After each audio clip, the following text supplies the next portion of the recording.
Good morning. This is Chloe Don, joining Giovanni Gallucci on the Food and Beverage Trend Report. Morning, Chloe. Wednesday deep dive, and this one's a fun one. 3 real ones today. 1. Grocery just turned into a collectibles aisle, blind boxes and all. 2. Tom Holland's non-alcoholic beer just proved sober culture has real retail muscle. 3. Swicy grew up, and it's got 2 kids now, Swangy and Swavery. Pour the coffee. Start with the blind box. So Kendall pulled this one and I couldn't believe it. Aldi ran daily blind box drops this year, themed around snacks, fiber, protein. Demand was so high they had to release an encore, 5,000 more boxes, because the first round sold out in 4 days. Grocery shopping with the suspense of a card pack. Exactly. Target's running the same mechanic with 1 per guest starter jacket drops, winter waves already teased. This isn't a gimmick anymore. Retailers are importing collectible culture straight into the cereal aisle. And here's why that number should stop every small operator cold. Aldi didn't discount anything to move that volume. They manufactured scarcity and mystery around ordinary SKUs, and people lined up for it. So the mechanic works even without a brand budget behind it. Especially without one.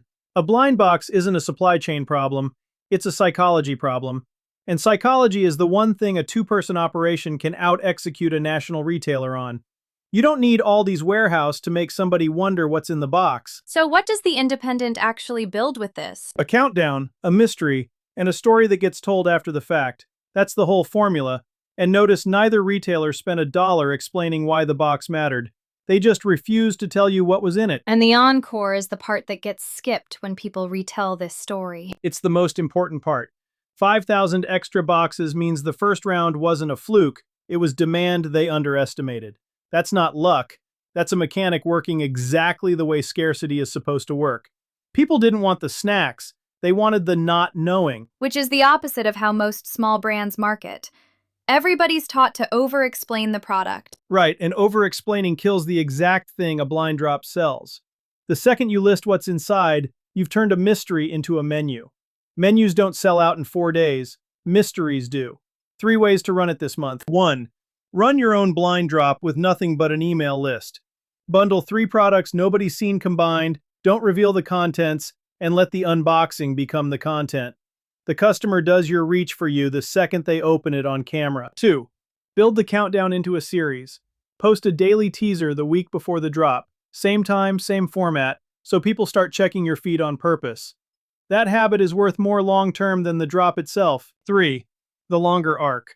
Turn scarcity into a standing seasonal ritual, a numbered drop every quarter, so your list starts anticipating the next one before you announce it. Aldi can do this once. You can make it your whole identity. Does this only work for snack brands? Or does it travel to somebody selling sauces or drinks? It travels anywhere you've got more than one SKU. The mechanic doesn't care what's inside the box. It cares whether the customer has to wait to find out. A hot sauce maker can bundle 3 unreleased blends. A beverage brand can box 3 flavors nobody's tasted yet. The category is irrelevant. The withholding is the product. So the biggest grocery chain in the country just handed the independent a playbook with no budget attached. They usually do. The mechanic's the same size no matter who's running it. Aldi just has more zeros on the order, not a better idea. Second one. Tom Holland's non-alcoholic beer, Barrow, just proved this isn't a novelty lane anymore. The Shandy line launched July 1st into Kroger, Publix, Erewhon, and Amazon after debuting at Target. A celebrity brand that actually made it past the airport gift shop phase, the phase most of these things quietly die in. Past it and running. Roughly 10 million in first-year sales, and the company's projecting it triples toward 30 million this year. And the growth channel isn't just grocery, it's restaurants, bars, and fitness partners like Barry's. That distribution list is the real story, not the celebrity name. A famous face gets you the first case of trial. A fitness partner gets you the customer who buys it every single week. Why does the fitness partnership matter more than another grocery listing? Because grocery is where you buy the 6-pack you already decided you wanted. A gym partner is where you get introduced to it during the exact moment you're deciding to drink less. That's not shelf placement, that's a habit forming in real time. And Barrow is renting the room where the habit forms. And the number that got me. 10 million in year 1, tripling toward 30. That's not a novelty run, that's a real growth curve. It's a growth curve built on the right rooms, not just wide distribution. A lot of non-alc brands chase every grocery listing they can get and wonder why velocity stays flat. Velocity comes from the customer already being in the right mindset when the product shows up, and a sobriety-adjacent fitness space hands you that mindset for free. And Barry's isn't just any gym. That's a room full of people already optimizing something. Which is exactly the audience a founder wants handing them the product. Nobody at a Barry's class needs convincing that changing a habit is worth the discomfort. They're already doing the hard version. Handing them the easy version, a beer that tastes like the reward without the setback, is the easiest sell in the room. So the independent non-alc brand without a celebrity founder?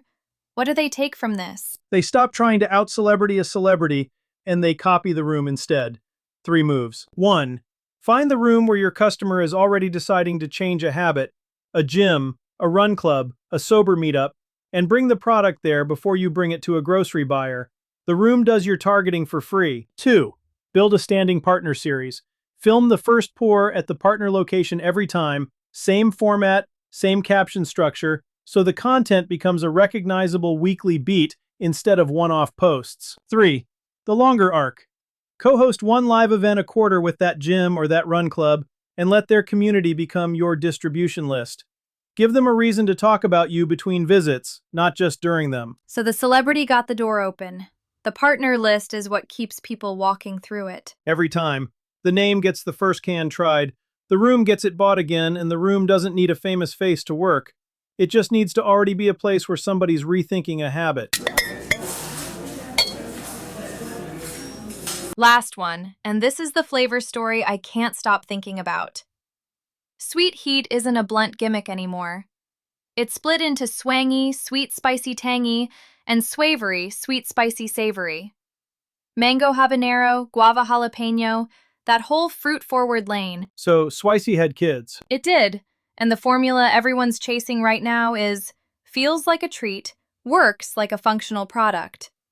That's the line from the flavor houses this season, and it's showing up in everything from hot sauce to jerky to canned cocktails. Which tells you the winner isn't whoever formulates it first, it's whoever gets the first bite on camera first, because a flavor this specific sells itself in a reaction shot, not a spec sheet. Why does the reaction beat the description here? Because swangy and swavery aren't words anybody searches yet.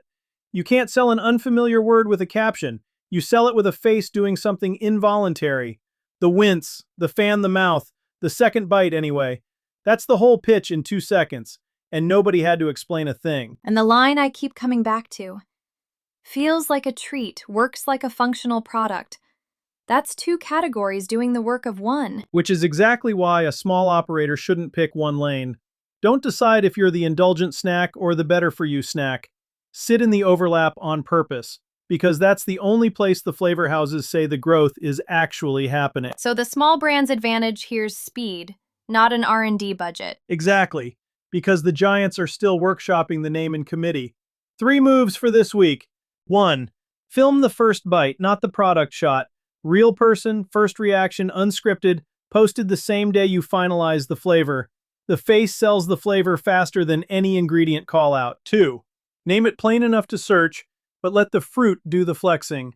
Mango habanero, guava jalapeno, said out loud in the first 3 seconds, so the algorithm and the search bar both know exactly what they're looking at. 3. The longer arc. Build a recurring taste test series where you hand the same flavor to a new stranger every week and just film the face. One format, infinite content, and the flavor becomes a character people follow instead of a product they forget. Does a small brand risk looking late if they don't have a swangy or swavery skew by fall? A little, but lateness only costs you if you copy the label.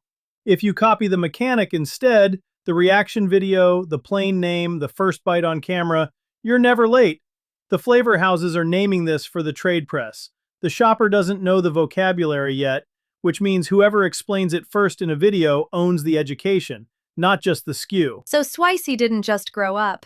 It gave the small operator a whole content calendar. That's the gift hiding in every flavor trend. The giants fight over the formula in a lab.